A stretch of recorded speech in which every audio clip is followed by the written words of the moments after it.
নমস্কার বন্ধুরা, আমি প্রতিমা। কুকিং উইথ প্রতিমা চ্যানেলে তোমাদের সবাইকে সুস্বাগতম। আশা করি তোমরা সবাই ভালো আছো, সুস্থ আছো। তার সঙ্গে আগাম শারদীয়ার প্রীতি ও শুভেচ্ছা।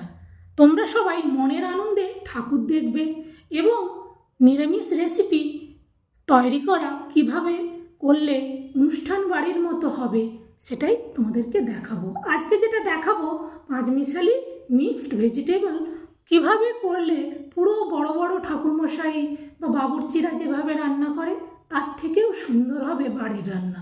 কারণ বাড়ির রান্নাতে যারা রান্না করে তাদের ভালোবাসা মিশে থাকে। তাই তোমরা সবাই এসো, দেখে নাও। তোমরা কিন্তু প্রথম থেকে দেখতে থাকো একের পর এক আমি কিভাবে পাঁচমিশালি সবজিটা রান্না করব, যেটা খেতে পুরো অনুষ্ঠান বাড়ি কেন অনুষ্ঠান বাড়ির থেকেও ভালো হবে। দেখো, আমি দিয়ে দিলাম কড়াইয়ের মধ্যে তেল। তোমরা কিন্তু দেখতে থাকো আমি একের পর এক কি দিতে থাকি। দেখো, তেলটা গরম হতেই ওর মধ্যে দিয়ে দিচ্ছি তেজপাতা, ফোড়ন, গরম মশলা। এইটা সুন্দর করে ভাজা হলে তারপর তোমরা দেখে নাও আমি যে বললাম পাঁচমেশালি সবজি, পাঁচমেশালি কী কী সবজি দিচ্ছি সেটা তোমরা দেখতে থাকো। এবং তোমরা যে কোনো নিরামিষের দিনে এই রেসিপিটা করবে। লুচি, পরোটা, মুড়ি সবের সাথেই খাওয়া যাবে, ভাতের সাথেও খাওয়া যাবে। দেখো, যেই গরম মশলাটা ভাজা হয়েছে তারপর দিয়ে দিলাম কেটে রাখা আলু। আলুগুলো এইভাবে আমি লম্বা লম্বা করে কেটেছি। এই পাঁচমেশালি সবজিটাতে আলুগুলো লম্বা করে কাটলেই বেশ ভালো হয়। দেখো, আলুগুলো ভাজা হয়ে গেলে তারপর কি দিচ্ছি, তারপর দিয়ে দিচ্ছি গাজর। গাজরগুলোও কিন্তু আমি লম্বা লম্বা সরু সরু করে কেটেছি। এবার গাজরটাকেও ভালো করে এর মধ্যে দিয়ে ভেজে নেব। তোমরা যারা সুন্দর করে পাঁচমেশালি সবজি রান্না করতে পারো তারা তো জানোই, এবং যারা নতুন অনুষ্ঠান বাড়ির মতো করতে পারো না, প্লিজ তাদেরকে বলবো তোমরা পুরোটা ধৈর্য ধরে একবার দেখে নাও। দেখে নিলে তোমরা সব সময় বানাবে এবং এইভাবে বানালে খেতে কিন্তু দুর্দান্ত হয়। দেখো, এরপর দিয়ে দিচ্ছি আমি বিনস। তোমরা চাইলে এতে বটবটিও দিতে পারো, আমার বিনস ছিল তাই আমি বিনসটা দিচ্ছি। তাহলে কত রকম সবজি হলো এই পর্যন্ত? 3 রকম, আলু, গাজর আর বিনস। চলো এটা এবার একটু ভালো করে ভেজে নিই। আর একটু ঢাকনা দিয়ে দিলে কি হয়, জিনিসগুলো তাড়াতাড়ি বেশ সেদ্ধ হয়ে যায়। দেখো, এগুলো অনেকটাই ভাজা হয়ে গেছে। এরপর এর মধ্যে কি দিচ্ছি সেটা তোমরা নিজেরাই দেখো। বলো তো এটা কি? এটা হচ্ছে মিষ্টি কুমড়ো। অল্প পরিমাণ করে সব নিয়েছি। এবার এইটা সুন্দর করে ভেজে নেব।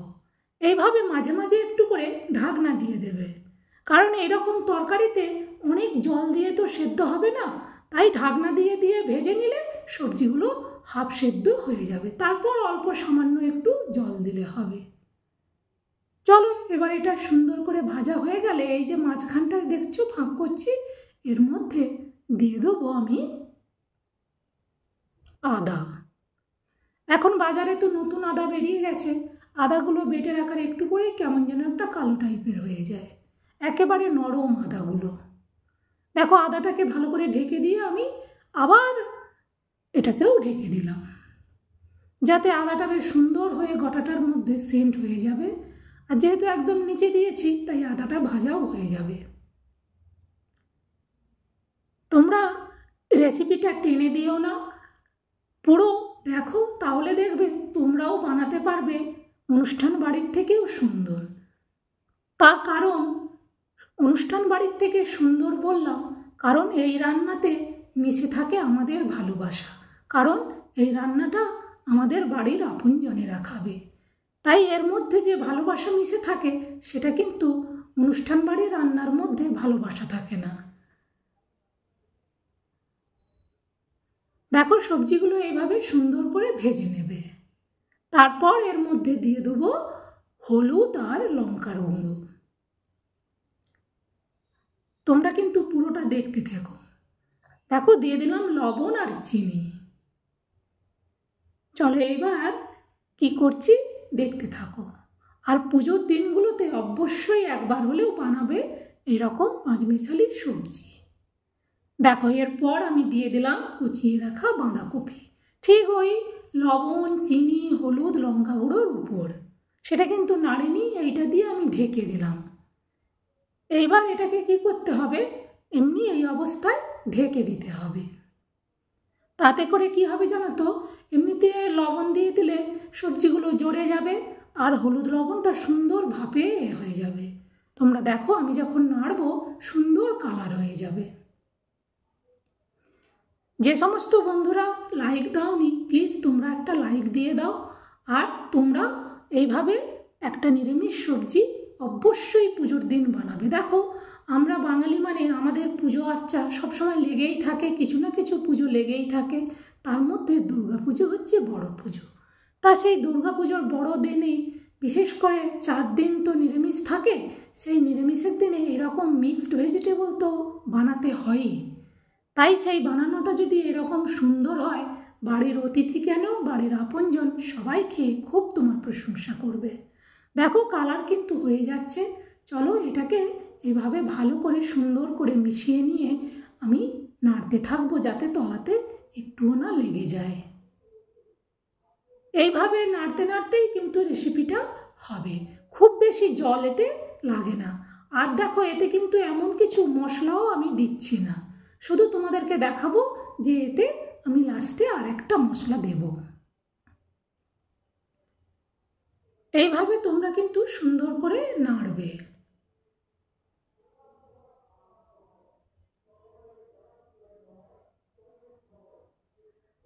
তাহলে যে সমস্ত বন্ধুরা আজকে প্রথম আমার এই পরিবারে এসে আমার এই মিক্সড ভেজিটেবলের রেসিপিটা দেখছো, প্লিজ তোমরা আমাকে সাপোর্ট করে তোমাদের ভালোবাসা দিয়ে তোমরাও আমার পরিবারের বন্ধু হয়ে পার্মানেন্টভাবে আমার সাথে থাকো। আর আমাকেও তোমাদের বন্ধু করে রাখো যাতে আমিও তোমাদের ভালোবাসা সব সময় পাই। দেখো এটা আমি আবার ঢেকে দিলাম। আর পুরনো বন্ধুদেরকে আমার অনেক অনেক ভালোবাসা, অনেক অনেক ধন্যবাদ। দেখো এটা কতটা জড়ে গেছে, যেহেতু লবণ দিয়ে দিলে এইভাবে সবজিগুলো জড়ে যায়। তাহলে বন্ধুরা আমি যে বললাম পাঁচমিশালি সবজি, তাহলে তোমরা মনে রেখেছো তো আমি কি কি 5 রকম সবজি দিলাম? যদি না মনে থাকে প্লিজ তোমরা আরেকবার দেখে নিও। দেখে অবশ্যই তোমরা এইভাবে পূজার দিনের নিরামিষগুলোতে একদিন হলেও বানাবে। দেখো অল্প পরিমাণ কিন্তু জল দেবো। প্রথমে একটু দিলাম, দেখলাম যে ঠিক আছে কিনা, আবার একটু দিচ্ছি, আবার একটু ভালো করে নেড়ে নিয়ে একটা দেখে নেবো যে আর একটু জল যদি দিতে হয় তাহলে দেবো, না হলে প্রথমেই না অনেকটা জল দিয়ে দিও না। এতে আর একটু জল দিতে হবে, তাই আর একটু জল দিয়ে এটা ঢেকে দেবো। ঠিক যখন হয়ে যাবে নামানোর আগে সেই মশলাটা দিতে হবে। এরকম পাঁচমিশালি সবজি কিন্তু সবাইয়েরই খুব পছন্দের। আর এই রেসিপিটা সব কিছুর সাথেই খাওয়া যায়। এর সাথে পাতলা মুগের ডাল আর এইরকম রেসিপি হলে নিরামিষের দিনে ভাত খাওয়া আরামসেই হয়ে যাবে। চলো এবার এটা ঢেকে দিতে হবে। ঢেকে দিলে যেই একটু এখনও বাঁধাকপির যে ডাঁটাগুলো শক্ত ছিল সেগুলো পুরো সেদ্ধ হয়ে যাবে।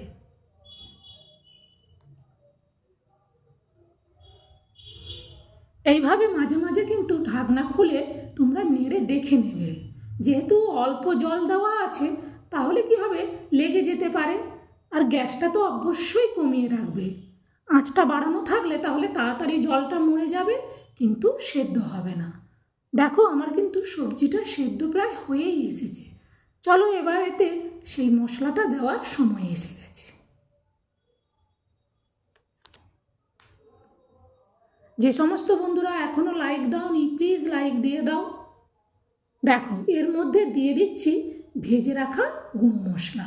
এতে কিছুই নেই, এতে শুধু আছে জিরে বা গোটা জিরে, আর ওই যে আমি 2টো এলাচ দিয়েছিলাম ওর ভেতর থেকে না দানাটা বের করে নিয়েছিলাম, বের করে এই জিরার সাথে গুঁড়ো করে এতে দিয়েছি। দেখো এই মশলাটা দিয়ে সবজিটা চাপা দিয়ে এইভাবে কড়াটা চাপা দিয়ে দেবে। তাহলে কি হবে, সেন্টটা পুরোটার মধ্যে ছড়িয়ে যাবে এইবার এটাকে সুন্দর করে মশলাটাকে আমি পুরো রেসিপিটার মধ্যে মিশিয়ে দেব।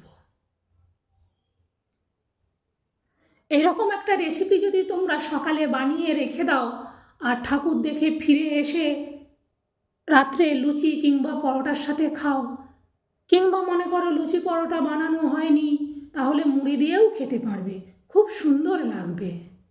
দেখো, আমরা 4 দিনই যদি ঠাকুর দেখতে বেরোই, 4 দিনই তো আর বাইরের খাবার খেতে ইচ্ছে করে না, মাঝে মধ্যে ইচ্ছে করে বাড়িতে ফিরে এসে খেতে। দেখো হয়ে গেছে, এবার আমি এটা এই বাটিটার মধ্যে ঢেলে নিচ্ছি। তাহলে বন্ধুরা, পুরো রেসিপিটা তো আশা করব তোমরা দেখেছো, এবং পুজোর একদিনেও হলেও এই পাঁচমেশালি সবজিটা তোমরা বানাবে। আর আমি ঠিক যেভাবে দেখালাম সেইভাবে বানাবে। অনুষ্ঠান বাড়ির পূজারীরা যে রান্না করে না, তার থেকেও ভালো হবে। কেন বলো তো? ওই যে বললাম, আমাদের ভালোবাসা মেশানো থাকে এর মধ্যে, যার কারণে এর রং, টেস্ট এবং সব কিছুটাই পূজারীদের থেকেও ভালো হয়। তাহলে তোমরা এভাবে বানাবে এবং ভালোভাবে ঠাকুর দেখবে, ঘুরবে, আনন্দ করবে। তার সাথে অবশ্যই সাবধানতা অবলম্বন করবে।